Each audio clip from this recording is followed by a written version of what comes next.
এই দেখো না, আজকে তো চেক আপ করার দিন, তো সেই জন্যই সকাল সকাল ঘুম থেকে উঠে পড়েছি। কারণ রান্না বান্না সব কিছু করে বাড়ির কাজ সব কিছু সেরে রেখেই তো যেতে হবে। ওখান থেকে আসতে তো বেশ অনেকটাই দেরি হয়ে যায়, তখন আর এসে রান্না করে খাওয়ার মতো না পরিস্থিতি থাকে না। হ্যাঁ, বাইরে থেকে তো খেয়ে চলে আসতেই পারি, কিন্তু তবুও কি বলতো, মন করে না বাইরের খাবার খেতে। এতটাও তো ভালো কপাল নয় যে রান্না করে রাখা থাকবে, এসে শুধু বসে দুটো খেয়ে নেব।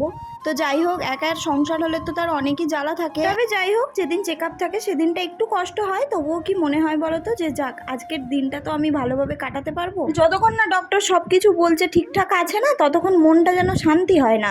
আর ওটা শোনার পরে না, এই যে কষ্টগুলো সব কেমন যেন ধুয়ে মুছে সাফ হয়ে যায়। এখন তো তোমাদের দাদাভাই একটু যাবে ডিউটিতে, সেই কারণেই আর কি ও বললো আম দিয়ে মুড়ি মেখে দিতে, ও ওটা খেতে ভীষণ ভালোবাসে। তাই তো তাড়াতাড়ি করে ওকে ডিউটি পাঠিয়ে দেওয়ার পরে আমি ভাত তরকারি যা করার করে নিচ্ছি। আর একটু খেয়ে যাওয়ার জন্য তাড়াতাড়ি করে একটু অল্প করে মশলা দিয়ে ম্যাগিটাও বানিয়ে নিলাম। এরই মধ্যে আজকে একটা ভালো খবর কি আছে বলো তো, আমি তো হসপিটালে যাই প্রায় 20 কিলোমিটার জার্নি করে। তো আজ না ডক্টর আমাদের এই পাশেই আসবে, তো সেই কারণেই আর কি আর অতটা জার্নি করে অত দূরে যেতে হবে না, কাছাকাছির মধ্যে ডক্টরটা দেখিয়ে নেব। এখন তো সব কিছু কাগজপত্র সব ঠিকঠাক করে নিচ্ছি, যা যা দরকার লাগে।